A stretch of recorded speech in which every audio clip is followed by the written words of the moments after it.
Hi. Oh, Oh, look how sweet your eyes look.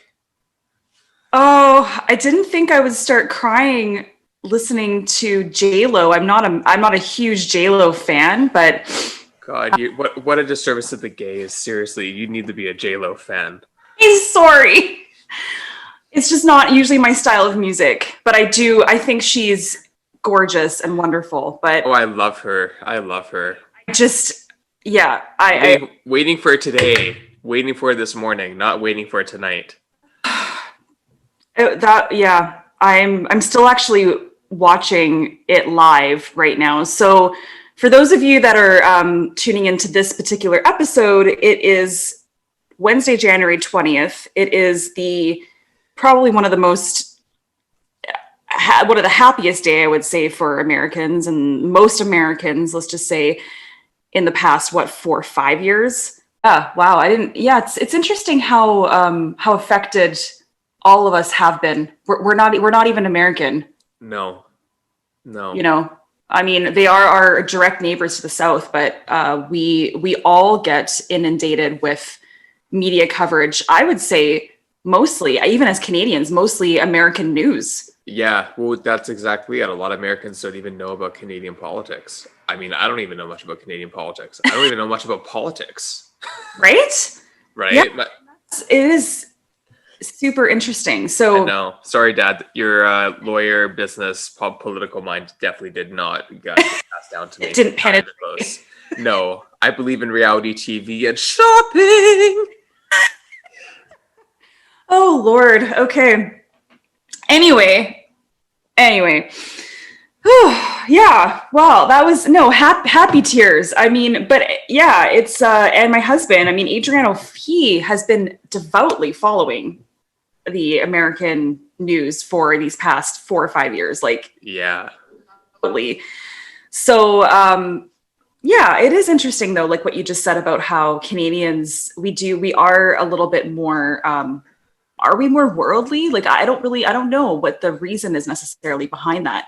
I do know, obviously, like I just said, we do get infiltrated much more with American news than we do with Canadian. yeah, Um, yeah. an interesting statistic that I just heard, and I know our Mhm. guest is coming on any second, but it's just very interesting day for this all. Is apparently, and I heard this through Michael Moore, recently. So I haven't checked the facts on this, everyone, but apparently only 30% of Americans own a passport. Oh, really? So think of it that way. Only 30%, if this is true, I should fact check this, but I feel like it is because I feel like I've heard a statistic similar to that. But if you think of it that way, okay, they don't know, they haven't left their for a lack of a better word, bubble. Right, right. So, I wonder how many, if, statistically, how many, what percentage of Canadians own a passport. It'd be interesting to see the Right. difference, No right? kidding, right? I'd be very curious. I never even thought about that as a statistic to look at. But yeah, you make a good No. point. Wow. Yeah. And then really quickly, are you wearing pants today? That's the most important question of the day. Did J Lo swipe your pants off of you from all of the excitement? Oh my God. Nope, they're still there. Amazing. Yeah, they're still there. They're still there. And here comes our guest after Oh, what an amazing background photo. stunning. Hey. Hi, Tim. How are you? Hello. Good morning. Good morning. Nice to see you. Yeah, right? It's been a very long time. Oh my God, you haven't aged a bit, girl. I love it. Thank you. I felt like I've aged like 10 times more in this year anyways. I don't know about all of you, but Oh my God, have mercy, right? You're not alone on that one. And yeah.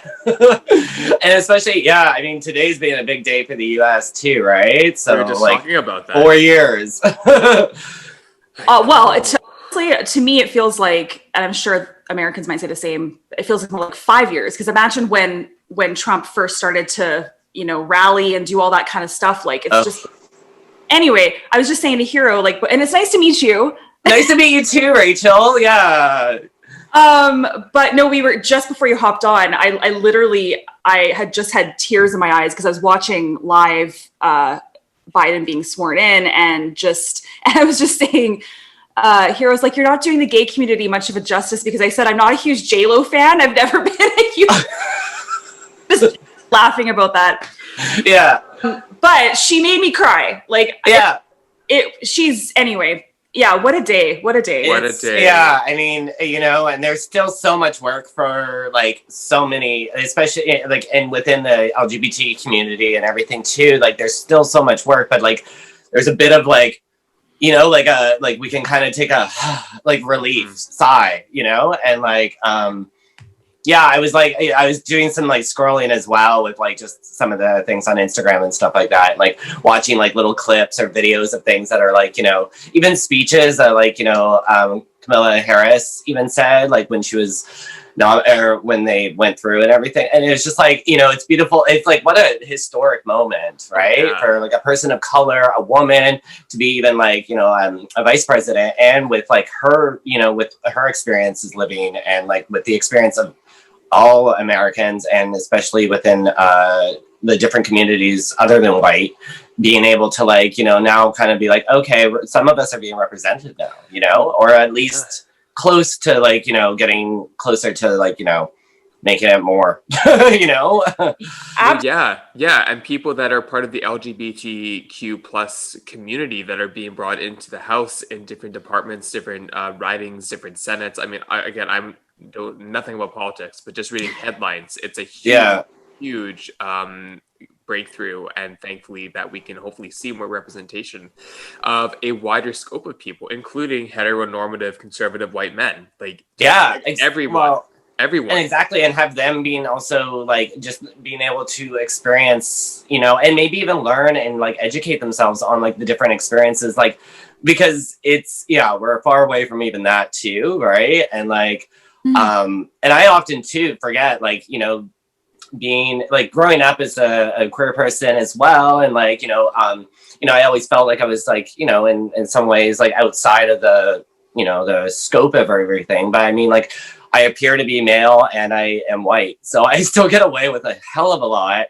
And never really realized that too. And I think that's where I kind of start to stem in, you know, other, you know, and starting to learn myself, right, and educate myself on like, you know, what I could be doing to be a better ally to other folks that their voices aren't being heard, right? And I think that's kind of been like even within this year, and I think due to, you know, and you know, with the small like ways of like appreciating 2020 and appreciating the pandemic, is that there was a lot of space for us to like learn. And then of course with the like with everything going on with the Black Lives Matter movement and everything like that, be like, holy shit, like I don't know if swearing. No, we're completely uncensored. We want you to swear the fuck as much as you want. Oh, that's fucking great to hear. But yeah, like with all that happening, you know, it like opened more and started to get me to question more. And I'm sure that that could be said to a lot of us, right? A lot of people that, especially ones that want to, you know, bring more awareness to, you know, all the scopes, right? So yeah, It's really grateful for that. And I think that's kind of been like, you know, what's been propelling me into 2021 as well, is like wanting to kind of focus more on how that and what representation, how I can also be, you know, an ally in some ways, but also be a representation in other ways too, right? So yeah. I love that. I love all of it. It's and before, like, I just want to delve into conversation, but Hero, please maybe formally introduce our guest, because we did. Yes. Well, first of all, it's funny because usually when we say 9 a.m., sometimes people do tune in earlier just to test our audio, and some people come on a few minutes late, and then some people come on, I'm ready to go, and I'm probably I come in hot, you know? Right? Yeah, exactly. I've had 2 coffees, been up since like 5:30. I'm good. Like, you know, I got my cat with me. I'm still in bed. Like, this is good. Like, bless you. Okay, so what I was gonna say is that I knew that I told Rachel yesterday, like, you're just wait for Tim to come on because I'm telling you, like, they are going to be ready to go, right? And we love people like that. So Tim and I met, I don't know how many years ago. I just want to very, as a blanket, say like 6 years ago, maybe. Yeah. Roughly around there, and didn't really know of each other very much, but just from being in the queer community and being in the yoga community as well. Yeah. And yes, of course, we were like, oh my God, two yoga teachers being, oh God, I sound like Trump. Two yoga people being on the show, and being teachers and stuff. It's going to be all about yoga or Judaism. Us. Three of us, sorry. Yeah. Right, exactly. Yeah, exactly. It's all going to be about yoga. And the thing is that our show might have threads of it, of course, because we know people in shared communities, but we focus on people that are going beyond what we know them for, right? And so though you and I met through the yoga community, through teaching and through similar studios, I also knew you from being a server at a breakfast restaurant that I would always go to before I taught a class, which is awesome. And so that's how Tim and I started to talk about things and just all over the place more often, because we got to see each other every week and here and there. So from that being said, I just always knew about what you were up to and everything that was based on your background and how open and honest and vulnerable you are about what you've overcome and what you continue to be a role model for within the field that you're specialized in. So I kind of wanted to let you speak a little bit about those things, considering you're already on our feed with us instead of me kind of putting the pieces together. Yeah, well, and thank you for that. And and it's still interesting to hear that. Like, I've been on a few different like podcasts or radio shows, and like also, and I'm also quite open about like everything going on. I think for myself, and I never really realized it, but like transparency is so like lovely to hear from other folks, because there's so much of us trying to fit into these categories and boxes, and then but then kind of just put on a show a little bit. And I don't know, I've never been about that, but I've been wanting to still express and expose my whatever's going on for myself. And me and Hero, I'm meeting Rachel, and it's so lovely to meet you semi in the flesh. I mean, this is the new way, right? Like at least meeting you within conversation wise, it's lovely to be here, and thank you both for having me on. So when me and Hero met too, I was using he him pronouns, and that's been something that's evolved in the time of just my own growth anyways. So I'm a yoga teacher. I've been teaching about 6 years, I think. And I think how I stumbled upon it was actually when I was in a detox center, because I, previous to this, I just recently passed 7 years of sobriety. But 6 years ago, I was in a detox center, and I had stumbled upon a yoga class, and then and just realized how freaking helpful and beneficial it is for kind of the other parts, every element, every aspect of kind of the practice really kind of coincided with what I needed at the time. And I think that's what led me to doing a teacher training. I think right from the go, I wanted to offer it as something that I could, how I got it, right? And to offer it to maybe even those that might not make it into, a pretty studio, and even through that teacher training, I could even map out certain elements of my experience and my training to what I was kind of learning in the recovery program as well, or my recovery anyways. And I was just these really match up, right? And and I think I've always kind of looked for other trainings or whatever that kind of align these modalities, I guess, to each other. And I know because you had mentioned when we were about to talk, I found Yoga 12-Step Recovery Program, which is a teacher training as well, led by Nikki Mayers, who combines the two elements. And I was like, oh my God, this is what I've been looking for this whole time. The training was amazing. I was so fortunate to do it in person with Nikki Mayers, who developed it. But and had already been kind of teaching and kind of just like learning as I go, or adding my own little whatever's to it, because I was and pretty much started out like teaching people in recovery and detox, like recovery centers and detox centers. So, and I had done like a couple of the yoga outreach trainings as well, which, you know, added and incorporated like, you know, that invitational language, which was something that kind of just came second nature to me anyways, because I mean, and sorry, like, yeah. Is that like Nicole Emily Marcia? Yeah. So I did the first one with her in studio, and then I did a second one over Zoom, like just a couple of years ago, which was like their part 2 to the core training.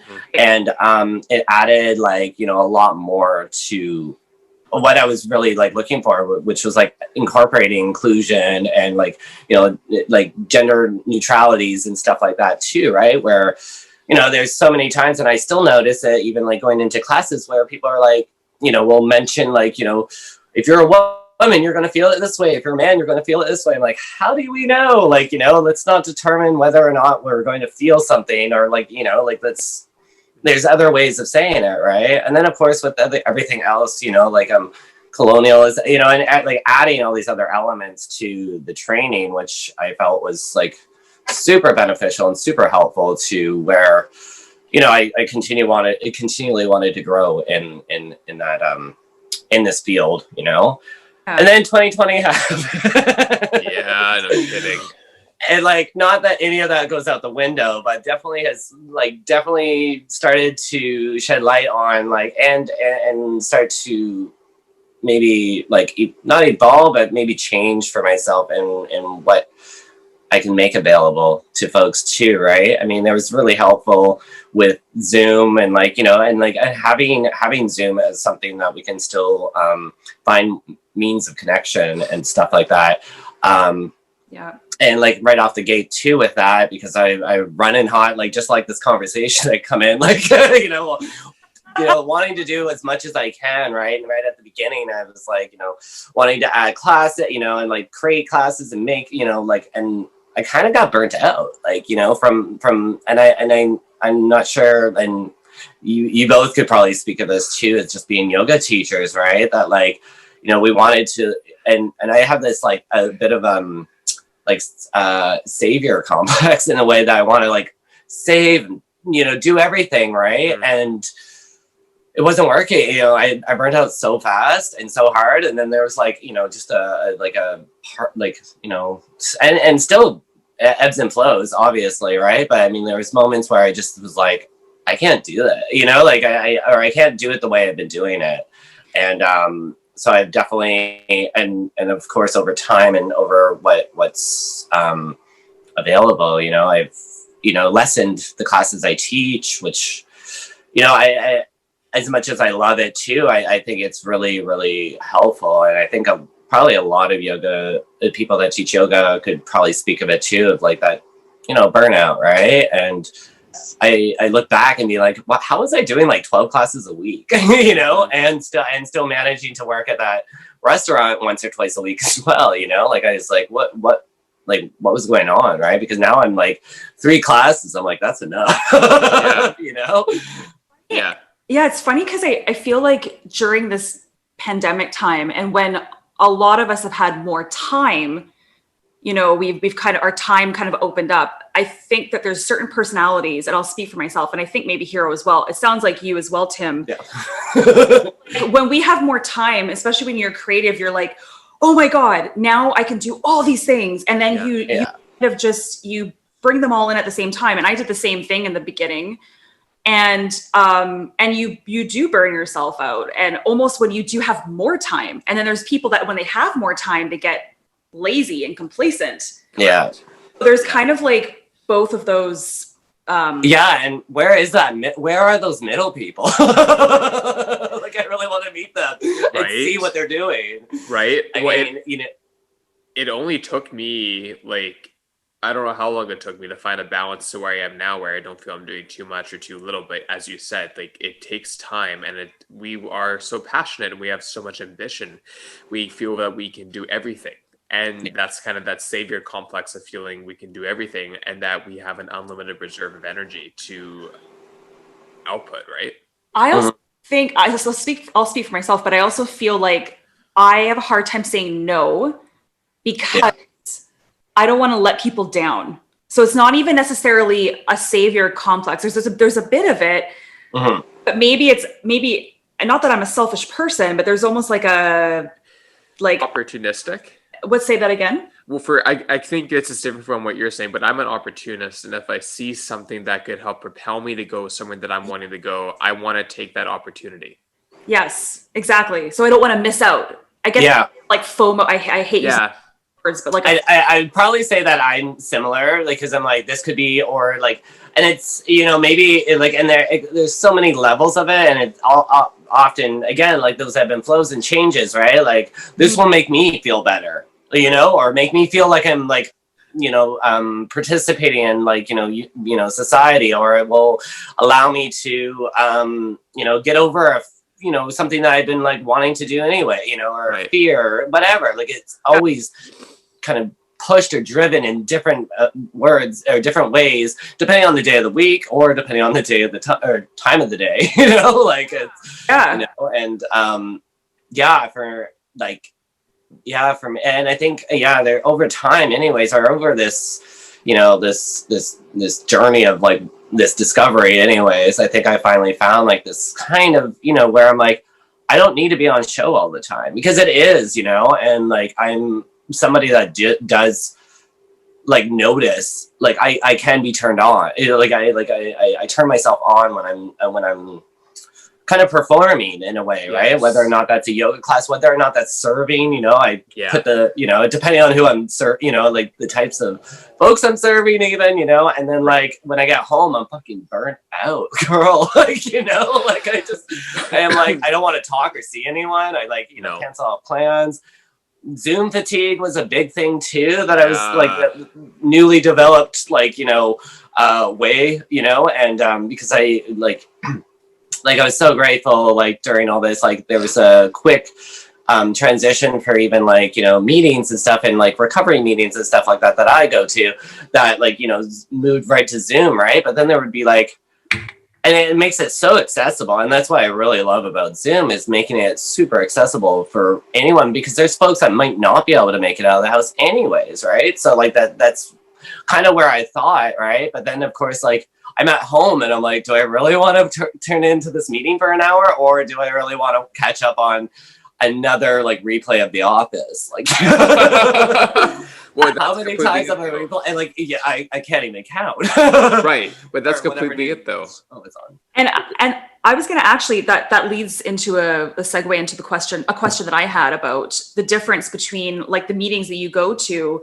Are you finding that it's more beneficial now with Zoom, or are people still going in person? Is it like, I mean, I feel like, because there is such a like a visceral, like, you know, to be with a person face to face and to have that support and that connection, I mean, to lose that.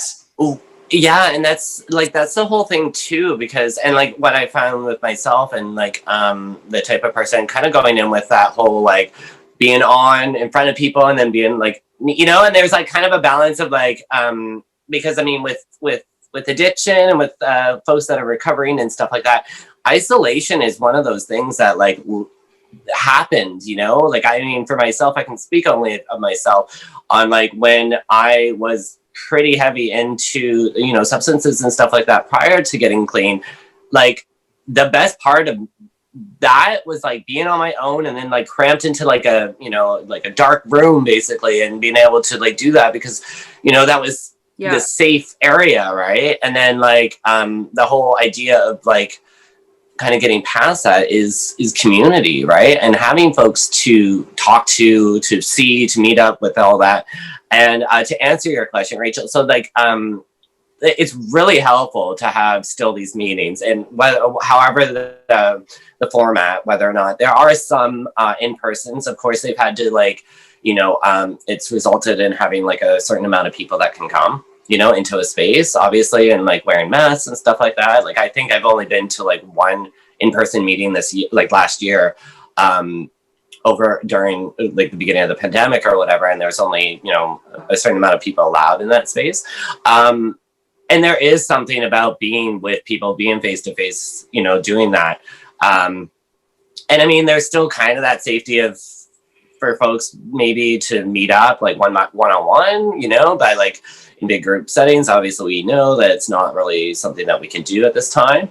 And like, yeah, and like part of the whole program too, or part of the recovery that I know of is the fellowship, right? And that is kind of, you know, like one of the key stones to a recovery as well. I mean, and it's, you know, it's great too. Like most meetings will have like at the end, like people stay on so they can kind of, you know, talk. So it's not just like a, okay, hour's up, bye, you know, kind of thing. So, so yeah, and for me, I've, you know, and like I only like hope that like folks that are maybe, you know, and I my hat goes off to anyone that had or is and or are like clean in this time, right? Because this, like 2020 especially, like was like, again, like we mentioned, like felt like 3 years, right? Trying to get sober. Like it's like, you know, it blows my mind. And I teach at a kind of just above on-site, or just above Insight, which is on-site, recovery, you know, and transitional housing treatment center.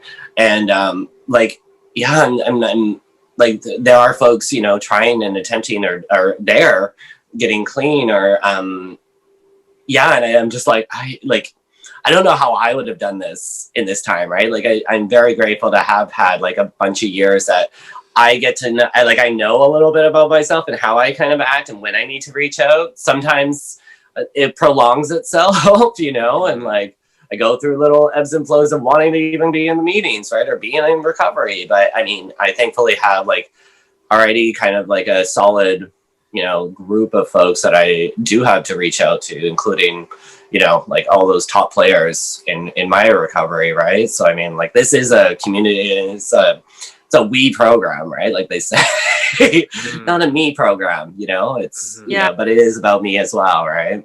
What I'm wondering about that being said, though, is that when you're thinking about these environments you provide yourself back to, have you noticed at any time that it might have triggered you in certain ways? Or can you separate your own past experiences to not be triggered in a traumatic way and use it as a way to help empathize and sympathize with those that you're helping?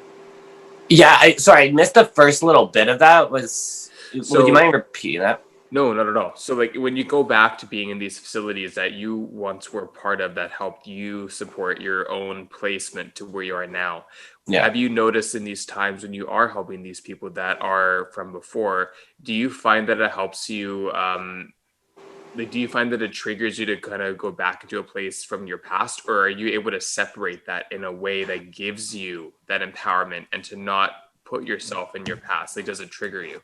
Yeah, awesome question. And it's kind of yes to both, almost. And yeah, I can go into that. I mean, like I always thought too, like even when I was, because I got sober and I went to a treatment center for the first year, and it happened to be down in, like, you know, as we know, downtown East Side, which, you know, is quite saturated with a lot of things. And I knew folks that like had basically came in from this, like those streets into recovery. And so anytime that there was that allowance to even be out, there was definitely, for some, like mini triggers, right? They would bump into people they knew. They would see a rig on the, you know, on the ground or like whatever, right? Or see somebody, like everything, right? And I too experienced that. I was fortunate enough, or like, you know, I came from a place that it never got to that point where I was homeless or was on the streets in that capacity anyways. But, and some of those things that I do see, like, aren't my DOC or drug of choice, or like things that resemble my you know, those things for me. So I always kind of shifted my awareness right at the beginning, being like, this is going to be the great reminder of where I could be if I don't, if I if I'm not serious about what my program is, right? Yes. I still do see myself, or I get senses depending on like, you know, and that those are usually those check-in moments where I'm like, maybe a good time to call your sponsor, maybe a good time to go to a meeting, maybe a good time to talk to somebody, maybe a good time to just take a moment to breathe or let yourself like, you know, experience this feeling, but like know that like literally how I'm experiencing it is something that like literally I will be that close to like, or even dead from what happens here, right? And I've lost many friends or many folks I've known from that disease, from, you know, the disease of addiction and stuff too, right? And like, I don't want to do that to the people I know, and I also don't want to do that to myself, you know. And like so yeah, I always see those as like kind of learning moments or like teachable moments for myself to like continue to experience it, you know, and also shed light to how I get to, when I walk into those spaces, be a little bit of an example of what sobriety might look like, you know, just from one point of view anyways, right? And though a lot of people that I meet or get the privilege of meeting or joining in with yoga might not have any of the same identities or anything to identify from me, but just know that like I get, you know, like I'm still a sober member, and like it's not our differences, it's our similarities that bring us together. And like both of us cannot use or cannot drink or cannot do whatever successfully, you know, like well yeah. So I mean, like that's one thing that we get to like carry along with being, and then like that's what kind of creates the circles or the community for ourselves too, right? So because I mean, like so many times I go in there and I'm like, yeah, all the like, you know, I used to teach like at another treatment center before, and they would divide between genders. So so they'd be like, one day I would teach just male yoga, or and like, you know, and the other day like the females. And always anytime that I walked into the like, I would definitely get a sense of like, these people don't like, you know, like me or don't like whatever, like, you know, I'm a queer person walking into this space, you know, they already like have made up their or like put up their walls and stuff like that. And it was, I always find it that challenging is like, because that would trigger me, those moments would trigger me, because that's my backdrop, that's still trauma that I'm still working with today with certain groups of folks that like I have had like, you know, history with in the past, even though it might not be identical to the people in that space, but it's still kind of like, you represent a group of people that I was made fun of, picked on, or like had other things happen, or you know, everything else, right? And then I go into like the Women's Day and I'm like, hey girl, like, you know, like everyone's like, you know, and like, and as I'm sure, and I often still feel that, you know, even teaching public classes and stuff like that, people I wonder, or I question, I don't know if you ever experience it too, like there could be underlying homophobia from people wanting to come into our classes because we're queer people, right? Like, I don't know, like it's something that I often wonder. And like, you know, if my class sizes aren't as big as superstar blanky blank, you know, then it's like, oh, is it because I'm, you know, and then like, you know, and those are still things I'm working with. Oh yeah, for sure. I think the answer to your question, and I kind of touched on it, kind of not in a full discussion. I keep saying to Rachel, like, we need to have a full discussion about her being a studio owner, me trying to teach and get the same inclusivity and acceptance as my peers and stuff. I think that's a really hot topic, and especially with the pandemic. But no, I mean, and you know, like, I mean, I taught at corporate, I taught at small studios, I taught at not-for-profit studios, I taught at turnkey studios, for lack of better terms. And I've noticed that the more I'm in a metropolitan or kind of a mainstream community that is more just there for the commodity of it, my classes are way less busy and a lot less successful, because my energy is something that I'm not going to change and I can't change. It's just who I am, a reflection of the work that I've done on myself, which is exactly what you were just speaking of so incredibly profoundly, that I can't turn myself off. And so those people that were in my classes that really connected were the people that I cared about, that continued to come back. But when you start to turn into a business and numbers equal the amount of revenue that you bring in as a brand, then that's when it gets a little bit more challenging. So I've had to face Now, I also, not in a discriminatory way, people can look at me and they don't peg me as a certain gender or as a certain sexuality. And that's something that I don't even think about because I just know, oh, wow, everyone knows that I'm gay. Everyone knows Yeah.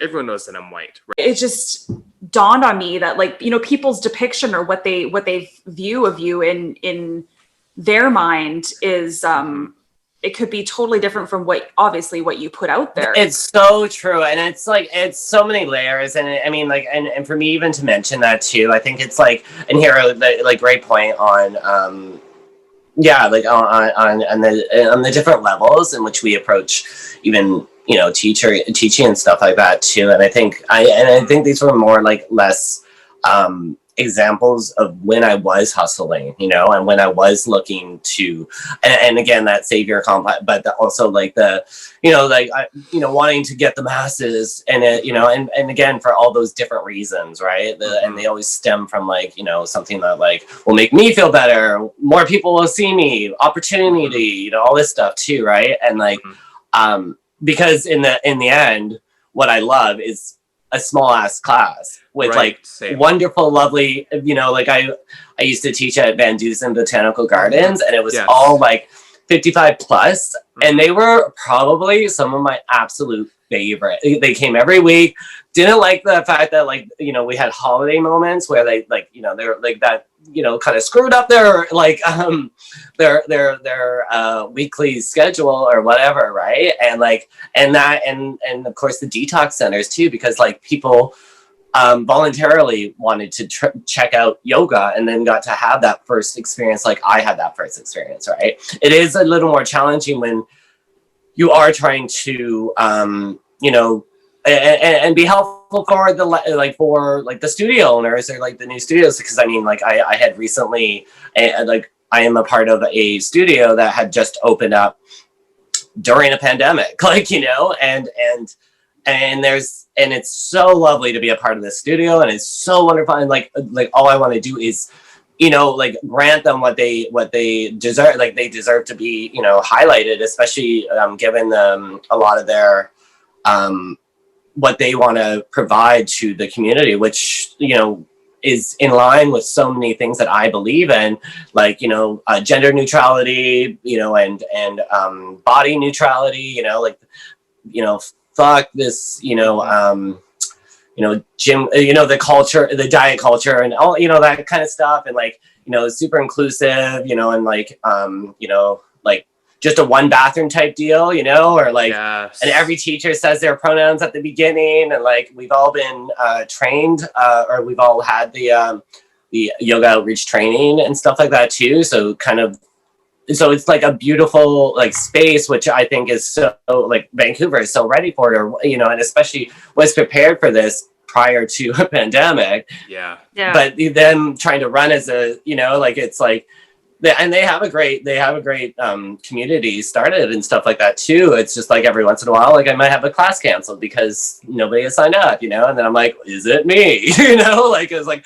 I'm not the Lululemon type. I'm not the like beautiful ambassador coming in here from, you know, and like, you know, and then that's where sometimes those questions come in, right? Where you're like, oh, is it because, you know, and like, yeah, and like being a queer, like, and those are constantly questions, like, you know, as being a server too, I'm like, oh, is it because, you know, I'll look at a tip and be like, oh, is it because I'm gay? Or sometimes I'm like, oh, it's because I'm gay, you know, because either they, you know, I could turn it on or turn it off depending on like depending on the like group, and that's, you know, and that's I forget what they call it, where you're where you kind of define your approach or your language depending on like who you're talking to, right? Like if I get a group of straight cis, you know, macho men or like workplace men or whatever, I'll be like, hey guys, this, you know, and like we'll be very, you know, and then if I get like, you know, group of women, I'm like, hey girl, you know, like whatever, right? Or absolutely, same as me. And you know, and I'm so surprised by like, you know, like, and for myself having to do that is it's exhausting. And then also, you know, and always being like every day still people will be like, excuse me, sir, like, you know, and I'm like, oh, like, you know, and I'm like not quite comfortable of like, you know, always having to like correct people for one. Two, like, it depends on my comfort. Like, if we've introduced ourselves by like name already, I will ask their pronoun and we'll let them know my pronoun, like if they become regulars or whatever. But if you are a one-stop shop kind of person, like just have to swallow it, and like just know that, like, that's something that, like, and I'm sure it's experienced all the time through for everyone, right? And whether or not, and like but it makes me see also why, like, how much we're so, like, trained to, like, just kind of call people by, and it's like how is that important? It's like describing somebody's skin color, like, in the sense of, like, when it comes to, like I remember so many times, like, where stories, especially younger, being like, oh, they were like blah blah blah, and it's just like, who cares? I have to mention their race? Did I have to mention their skin? Like, I mean, especially if it's not a story that, like, has any, like, if that's not a take on it, right? And then, like, that often is where, like, racism came, stem from being younger too, right? Because it's like we have that one example, one story that might have been a negative story because of a Karen or like a whatever, right? So. Mm-hmm. I don't know. I don't even know where the L came from. Sorry. No, it's great. A little bit. No, we rant. We're candid. We're unscripted. We're uncensored. This is what we live for on our show. So this is perfect. Oh my God, it's so nice. Can't completely relate, obviously, but the only thing I can say is, just talking about labels is, I remember years ago I went down, and mind you, it was Texas. I was down in Texas, in Houston, for a trade show because I was working in fashion accessories wholesale. Long story. Anyway, I was down there, and I was pretty young too, but it was the first time, I was probably in my mid-20s, and it was the first time someone said to me, like, ma'am, like, called me ma'am, and there was something. And there was something very, like, what? Like, why does that feel so icky? Like, am I, and I just pictured this old, conservative, white woman. I don't know. And that was just like the picture in my mind. And still to this day, I can't stand those, like, I don't know why it just sounds so, like, it's a derogatory term. Like, it seems like it, though. It really does. And, like, I think for, like, so many of us that, like, are starting to even, like, dip our toes into the idea of kind of altering how we do, like, you can notice it more, like, I remember there was one time, like, speaking of the, like, when I was teaching at Vancouver, it was the very first time I was teaching this class, and I was basically taking over for another class, and this was prior to some of my own lessons and learning and educating myself on trying to keep neutral on things. I kept on using guys. I'm like, okay, guys, so we're gonna do this and blah blah blah. My name's Tim. Blah blah blah. All this stuff. Yeah. I said it so many times that, like, right when we were, like, in that grounding moment, a woman came up to me and was like, if you don't stop calling me a man, I'm not going to be able to relax. And I was like, like, I was just like, oh yeah. Like, I mean, because in certain generations, like, I know for myself, I was not, like, I was not meaning, guys is such a neutral term, or has seemed like a neutral term. Right. Yeah, and then it's true. That's like very big and it was just like, and then I was like, whoa, it really gave me like a kind of like, oh, and like, of course I, like, had got in my head about it, obviously, because I was like, oh my God, she thinks I was like, and I was like, I was not out to get anyone, obviously. Yeah. And then, like, from there I started to be like, there are so many other words I can use, like, and until I learn who like, like, and I've been doing more so, or like practicing it obviously in day-to-day life. But I mean, like, hey folks, hey everyone, hey you too, like, and like, there's so many other levels in which, and just everything, them, everything. Like, I don't, if we haven't been formally introduced as, by our pronouns, they, everyone. Yeah, well, I'm the same as you as well. And I gotta say, even though I am a very flamboyant and very in tune cisgendered gay male, I absolutely have slipped up. And I'm not subjugating just myself, but many people. But I've definitely slipped up when it comes to gender pronouns, even things like that. and I'm sensitive and inclusive of everything. And so that's exactly what you said. I've trained myself as best as possible just to actually get their name and call them by their name, which I think is even the most important, because it shows that you're addressing what they want to be called by. And then if you are, as you said, unsure about their pronouns, then you can refer to them as plural, they and them. And then they can tell you actually, oh yeah, you can use he, or you can use yeah, exactly. And like, and I think that's why it's super, and I love this kind of like new, or like this, and I've been like, I'm super exposed to it because of the, like, you know, the fellows that I follow on Instagram and stuff like that, like people that are like allies or activists about all this, you know, all these topics of discussion, and like which give examples and be able to like kind of share, like, you know, and eventually normalize. Like I've started seeing, even whether or not you need to be identified, you know, if you're straight up like, you know, whatever, right? You identify as however you are, you might present exactly who you are. Mm-hmm. It's still super nice. So it doesn't make it awkward for the person that has to say their pronoun, right? It's still super nice to have people use their pronouns, whether or not they feel it necessary, right? And like, and it's, you know, and like you mentioned too, like as a cis man, you know, like anything like that, it's still really nice to hear that, right? Because I mean, and to know, because I think that's kind of those are the kind of folks that we want, you know, like to start to get aware. And then like I'm noticing more and more, and like email tags and stuff like that too, where they're like, you know, they'll sign off with their pronoun stuff, which is so nice. Because sometimes you might not ever meet these people, like, and you might not have ever seen a picture of this person, and resembling their name isn't always going to be exactly their, you know, their what they identify as. So I mean, like, because I still use Tim as my name, that's the name I was born with and everything like that. But, and you know, I've had thoughts of altering or changing to something that like is super neutral, but it's like, but I kind of like it. Like I'm so used to Tim, and like Bang is not my last name. That's something different, but like Bang is something that I've created for myself that literally, you know, I picture it with an exclamation point at the end, which is simply like how I found that, how I like created that name for myself, and like and it works, you know. And Nancy Sinatra, a Nancy Sinatra fan? Because the first thing I thought of was like Bang Bang, like Nancy Sinatra. No, like I mean, I love that, and like, you know, I've also, you know, and I love the idea of like you know, one of those like little guns with the little flag that just says bang, you know, like I've literally thought of getting like a tattoo of that. But no, I mean, like you know, earlier on in my whatevers, you know, and still, you know, as a creative person, like I just imagine like if I was ever to tag something as a graffiti artist, or if I was ever to like create some kind of brand of some sort, like Bang would be like the emphasis, because there's such an emphasis on like that whole thing, right? So that's literally why I was just like, you know, like if I could, it would just be Tim exclamation point, like why not? Hey, maybe as a drag name or something, I don't know. Totally.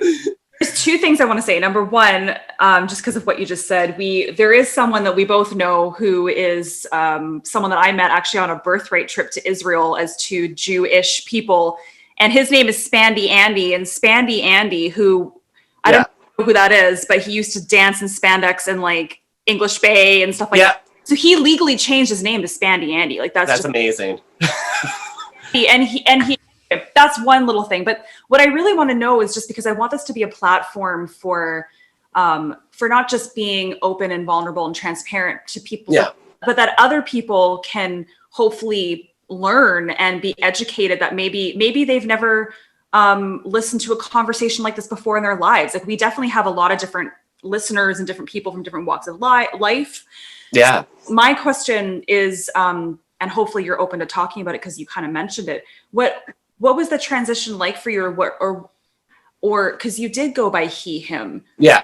So if I'm just wanting to know, like, how, when you shifted, when you felt like, okay, no, that's not me. That's not my like. No, it's amazing. I'm so I'm so willing to share. Like, and you know, like I love that there is this platform that you both provide that like can have me go on about everything, because this is all like, these are all freaking like love, like topics that I freaking like am all about. And especially that too, because I mean it was in bits, and it's for different people. Like, we'll have different experiences. Obviously, for myself, like I was like lucky enough to even have folks that also use they them pronouns in my life, especially within the recovery community that I have around me, and it really started out as just kind of questioning that, because like when because of all this work that I've also been doing on, and we were talking kind of tiptoeing around it earlier about like even what traumas I'm still going through, right? And like and also like and I don't know, here again I go to Hero because you have very similar maybe a background.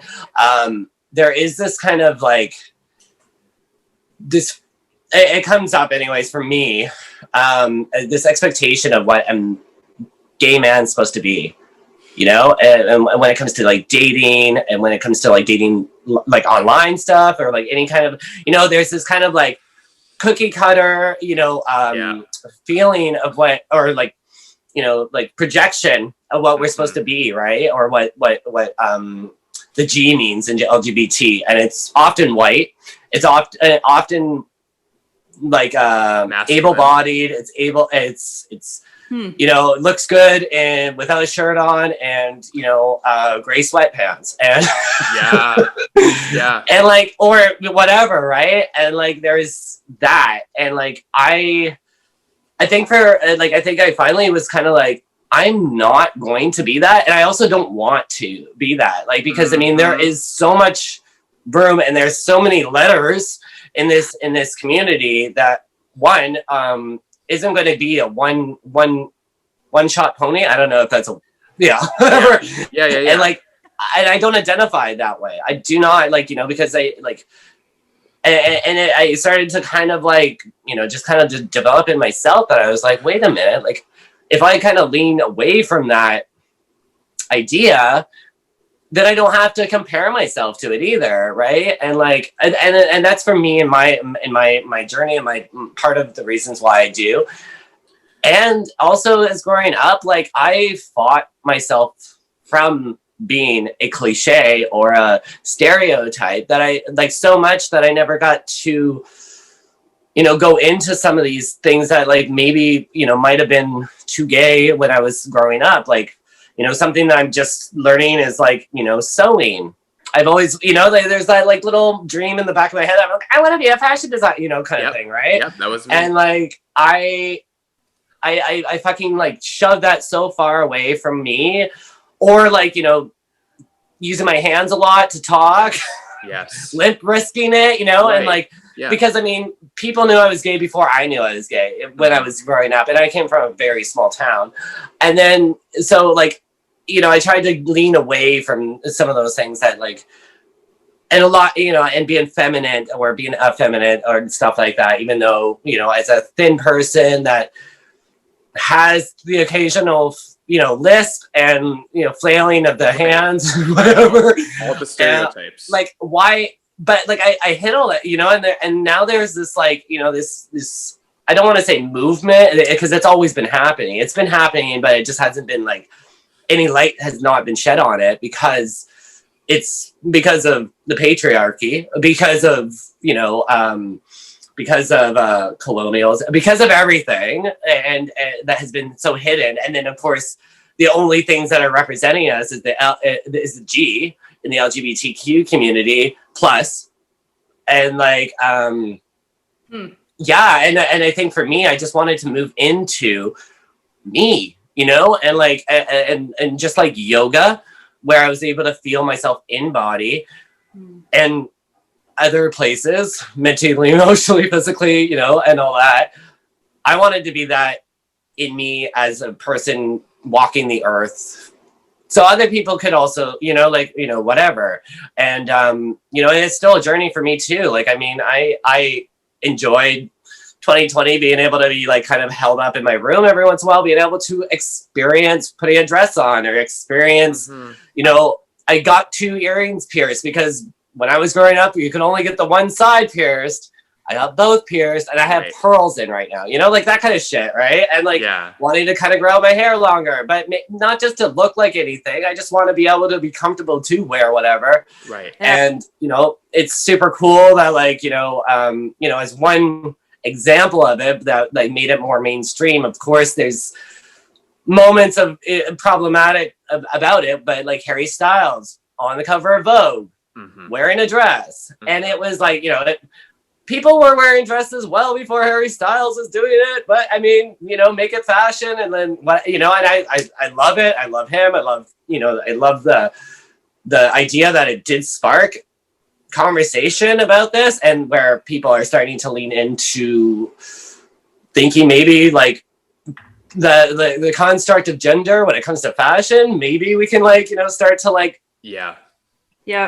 not have that divide, and maybe just like make it like a thing, like, right, you know, shopping still, right? Like, you know, I remember one time I had to go upstairs at the H&M to be in this, you know, and I was the only, you know, and I felt like this shame and guilt, you know, of even being in that like facility and trying to look for a size. I went to a Lululemon and had to ask one of the seemingly girl like assistants to help me look for a size 6 in a skirt, but then a guy was helping me, and the guy, you know, like it was like this divide where I was just like, I shouldn't have to feel like this. No. I shouldn't feel this way. But also like other people probably experience you know, way different like experiences that way, that might be able to kind of do it with pride, but also maybe have a little bit of whatever hidden from it, right? So yes, I know it's been that kind of journey for me, and like it still is, you know. And I don't know, I think I'm coming to more and more light to being able to, you know, walk the earth as a person that just fucking doesn't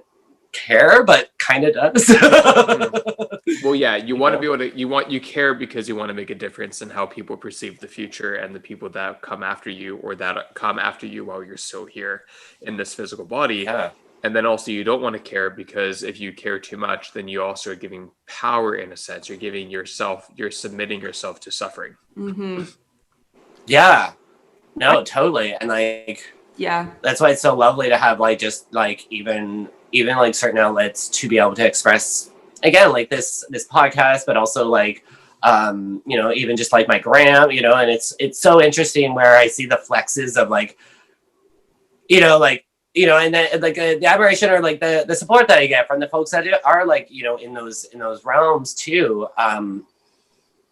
You know, and it's, you know, I'm somewhat of one of those people that will like, there could be 100 people like in a room that like, you know, that Lady Gaga and maybe one person, you know, like might like you or whatever, or like but I'm one of those, like, there could be 99 people saying wonderful things, but one person said one bad thing, and I'm like, like, you know, I'll go on that one person, right? Yeah, absolutely. So there's, and you know, and my journey, you know, consists of all the like little elements of you know, within recovery, within just bringing what I need for me, and it might not always look super you know, beautiful for Graham, or it might not like, you know, appear as anything super important to other people, but I mean, for me, like, these are like there are little learning moments for myself where I get to like, and they're little like stepping stools to like, or stepping steps to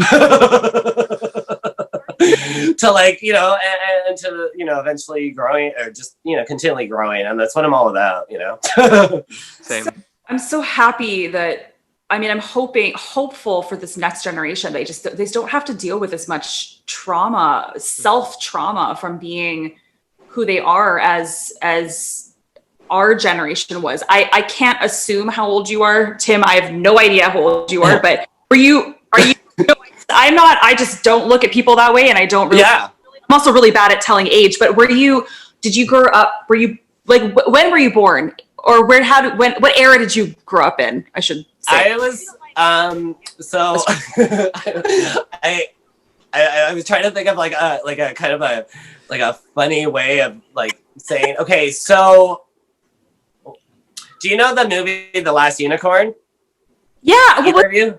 A book first? It was a book, but it was made into a cartoon that has, there's like, trying to think of the voices in there. Anyways, like Angela Lansbury is one of the voices. Okay. It came out the same year I was born. But I just wanted to say that. But yeah, like 82 was when I was born. So I did come from the like 90s growing up, and yeah. My point I think is that I was born in 83. So we're very Okay. Very, yeah. Okay. Like because I was like thinking I was going to be talking to a couple like, yeah, like again, I'm the same way, Rachel, that like I can't see age. I wouldn't have guessed it. I wouldn't have guessed correctly. Definitely thought maybe I was older than both of you. So, and Right. I still am. But I mean, only by 1 year. That's amazing. Yeah. It makes me feel a little better. Yeah, for sure. Well, I mean, I'm turning 29 in 2 weeks, so. Aww. Yeah. Bobby. Yeah. It's just a Bobby. Yeah. Yeah, so I came from that generation. And my point, I think, is that, like, you know, you saying that other people knew you were gay before you were, and then, like, you know, Hero's generation, even though we're I mean, technically, I guess we are part of the same generation, but that decade of time made a big difference. So, you know. And location. Yes. Upbringing, too. Yeah. So, you know, I'm just so hopeful. I'm hoping even in this past year, like all the stuff we've been going through, like, so, and this is the pessimist in me, I guess, is I'm just going to bring it to the Jewish front for a second here. Yeah. Because, you know, you think that, you know, you don't want to repeat history and all that shit, but then you still see people with fucking swastika flags parading around at rallies and all this shit. And I'm like, what the or, you know, or I think I saw a guy's shirt. I believe it was when recently that the camp. or and it said 10 million wasn't enough, or 6 million wasn't enough, and it was like yeah, and there was a camp Auschwitz. Yeah, and like Auschwitz. Yeah, and like I get your point, Rachel. I like on like there's still going to be many, because I mean, like, each generation is learning from, you know, the previous generation, their folks, their family, right? And I mean, like, we're slowing ourselves away from some of the generation, and like, and not to say like the whole generation needs to go, obviously, from because there are like very much progressive and, you know, people that are coming in. I mean, you know, and being sworn in as presidents and stuff like that, you know, that are, you know, but are taking the time to unlearn or re-educate themselves and all that stuff from things that they might have learned. Like, I mean, I grew up in a very small town. What I'm realizing and what I'm unpacking still is that, like, you know, like my folks, or my dad, you know, family were racist, you know, and might not have seen, because they added but I'm not racist to their comments, everything, right? They are, you know, and you know, so I grew up with that, learning that, and you know, and slowly unpacking and realizing like certain things that I went through using me, or like having not been educated on this, and getting to reteach myself, and like, for me, I mean, it's, you know, I like to think maybe it's even more helpful being, you know, somebody that's also in a community that's pretty, you know, oppressed compared to, you know, being white cis male, but like, but luckily I kind of grew up in that way, but still was very much like, you know, felt like the downside of that in the 90s, because it was shortly after the 80s where, you know, the AIDS epidemic was happening too, right? So I mean, like, there was still a lot of, you know, like a lot of that, you know, in the mainstream media, or not in the mainstream media, that, like, you know, forced us to that. And like, you know, so I think to add to your, like, I just hope the next generation has enough resources to educate themselves on the, like, on the scale, and hopefully find one that will help, you know, build community around that, even because I mean it's so interesting, and I like, I mean, I find it really interesting, even just with like, you know, the current states of the states being like so divided. Oh yeah. Where it's called United States of America, but it's so divided right now in between, you know, two groups, and it's like, you know, and like it's still, you know, boggles my mind, but also gives me so much anxiety thinking that like there are people in that, and there are people in families that are, you know, like either probably having to suppress some of their own self, or are not, you know, getting the care from those folks as caretakers because of, you know, maybe altered differences of opinions and stuff like that, and violence happens. They have guns in places. It's still like, I know. It's like I am positive. I'm trying to be positive because I feel like there definitely are more people that are hopefully getting more educated. We're starting to learn about, you know, and having people like yourself, having people like us have these platforms. This is fantastic. But, you know, I think what just shocked me that in this past year is, I don't want to give the reins to Trump right now, but I didn't even want to say his name, but because it's his last day, whatever. But because of him, you know, all these people that were coming out of like the shadows that are so bigoted, they're so racist, and I'm like, that stuff still exists. Like, I guess that was the naive person. I'm like, I thought that we were supposed to keep progressing here. Like, what's going on? Yeah. So that was a huge shock to me this year, just seeing all that. And I'm sure it was for a lot of people, but I guess that's kind of what scares me. But I think as long as we have these kind of conversations, we have, you know, people like ourselves, people like you, Tim, like, I mean, that's I think even previous to the riots happening in January, but more of the protests and the movement of 2020 happening was where some of these conversations started to spark up. I mean, it's unfortunate that it took so long. I mean, I know that even previous to that, there have been, including probably ourselves, have always had these, you know, mini conversations, but now they're being more brought to the front where, like, it's, you know, like it's being that aware or bringing that a much care in what we and how we, you know, show ourselves and show up, you know, for ourselves, for others, for people that might not have the ability or, you know, the right, what seeming like the rights to be able to say anything. Like, it's super important to continue these conversations and, you know, and look for ways in which we can incorporate and add these folks into and lift them, right? It might mean not lifting ourselves at that time, but I mean, it's super important that we should be lifting others to, you know, to where everyone is standing in a line, rather than, you know, these hierarchies of you know, our whatever, right?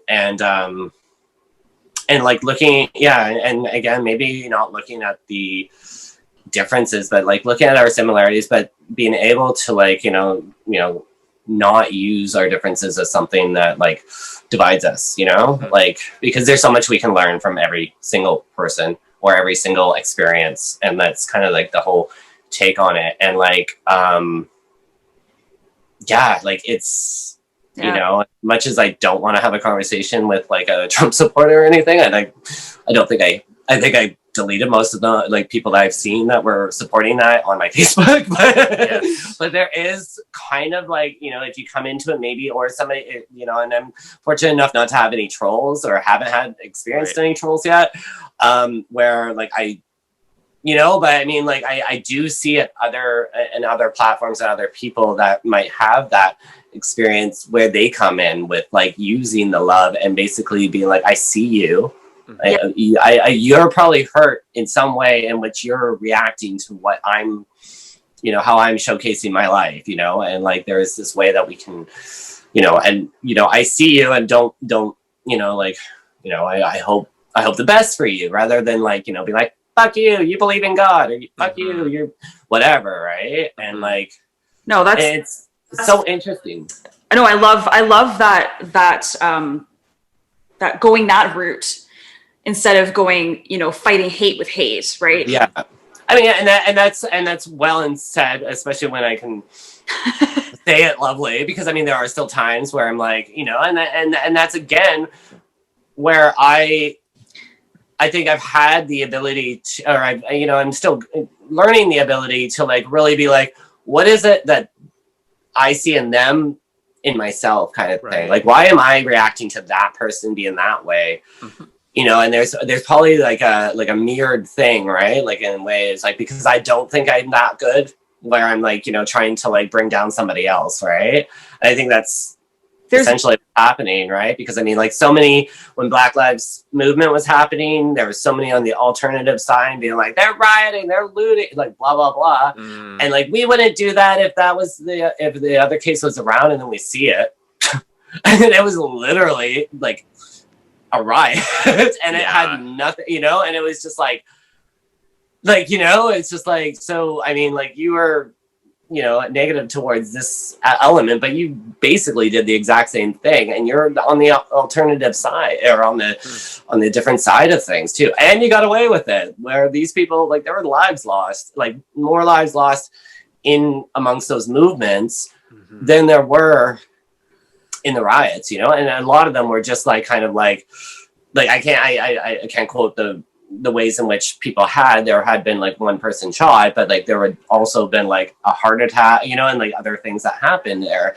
rather, and a lot of them being arrested, but like, none of them shot, opposed to like, this interesting. I just looked it up because I didn't want to butcher this, but there was just speaking of like, fighting hate with love, or just trying to change opinions or change people's views, which is so difficult when they were maybe exposed to things differently or brought up differently. But there's a man, and his name is Daryl Davis, and I heard he was on Joe Rogan, or I don't know where he was on a podcast a number of years ago. But for 30 years, this Black man has spent time befriending members of the KKK, and he has literally convinced, and this is on like a bunch of different credible news sources, and again, I think he's spoken a number of times on this. He has convinced maybe 200 plus now KKK members to give up their robes. Wow. But that's amazing. And so like, and if anybody wants to look that up and search, this man is pretty amazing. But he started, I think someone was saying one day he was just sitting in a bar somewhere and he heard someone spouting off some racist bullshit, and he got up, and instead of like, fighting it with anger or hatred, he sat there and he had a conversation with this man. Yeah. And after the conversation, the man was like, I mean, again, I'm totally probably butchering all this, but he changed his mind. He's like, and I think it was like that day or the next day, he gave up his card or whatever you want to call it. Right. KKK. And anyway, it's just those kinds of things are phenomenal. Like and they do happen. That's what's beautiful. I mean, but like on that, like, I mean, there's many levels in which one to approach that kind of action and stuff too, right? Because I mean, it could have ended a totally different way too for that person as well, right? So I mean, it's very, like, to be in tune with like how, because I think that's another thing is like, and I think it comes with that whole self-care, like, stuff that like, how we feel ourselves too is, and like, can I make space for this? Can I open this up? Like, and be prepared for like some of that, maybe not to, like, so I'm like, if I'm like, tired, I'm not going to try to go into a full discussion trying to change a person's mind, like, am I taking care of it? Have I taken a few moments? Do I have the capacity to be able to hold this space and to maybe not be the winner in this whatever it might be where we're leading ourselves into? And I think that's what, like, to full circle of that whole, like, self-care, but also what, like, maybe for some of us, that yoga practice happens for us, or wherever our recovery might be, or wherever that self-care comes from. Like, that's essentially, we need to all be taking care of ourselves in that, like, and not in a selfish way, just in that way of like being like, because there are these we'll say fights, but I mean these opportunities as well in which we can like show up in the world and show up for the world too, right? Yeah, like I think if that makes sense, I don't know. No, that's true. And Tim, I think we need to have you back for a second part just because there's a lot of stuff to unpack here. And I want to also open that discussion further in certain elements throughout the whole conversation about gender, sexuality, culture, lifestyle, and also just past and future generations, and also based on politics in some ways as well. And yeah, so, we covered a lot, didn't we? but I love that though, because I'm the same way. Like when I'm on a podcast in the past, and I've been on several podcasts, even one recently, I can just go, and it's great. So I want to be able to continue that and not have it be cut short. So yeah. So leaving that more for a future, and we can correspond, the three of us, and find a way to have a follow up. I wanted to leave it to you to ask: is there anything you want to share that's going on in your immediate life now, within your brand, within your teaching, within your community? Anything you want to give a spotlight to for our listeners and viewers to connect with? I really appreciate being on here. Really appreciate being able, like, I love the conversations where they've gone. You guys have both shared so much. Being able to, given that freedom, that reign, to be able to talk. And, I also in kind of the works of maybe creating something similar to this platform as well in a podcast form, or like something just online anyways. And as for like, I guess I just want to leave it with like, just, let's give space for other folks. Give space and give space for ourselves to learn and to grow and to continue to create and bring awareness to things that we might not be so familiar with or so aware of, and give that space to other folks. If you ever want to come to a class, I teach at Common Ground. That's CMMNGRND. Sundays and Mondays I teach I teach a Hatha in the morning, and Mondays I teach a Yin. And they're in studios. We are very very aware of the restrictions, so they're smaller class sizes, and we wear masks and take temperatures and keep that space. You can always find me at Tim Bang Boom on Instagram if you're ever interested in watching my story unfold in picture form. Love it. I love it. And we'll put all that stuff in the show notes too. Oh, of course you will. No, it's phenomenal. And one of the most important questions. Thank you. It was such a pleasure meeting both of you. You too. But one of the most important questions we have at the very end of our podcast discussion. Can you still hear me? Okay, good. It was kind of delayed a bit. Is, if you were a juice, what would you be and why? If I was a juice? I always feel like I'm so drawn to like green drinks or green juices. You said juice, yes, right? Yes. Okay. It'd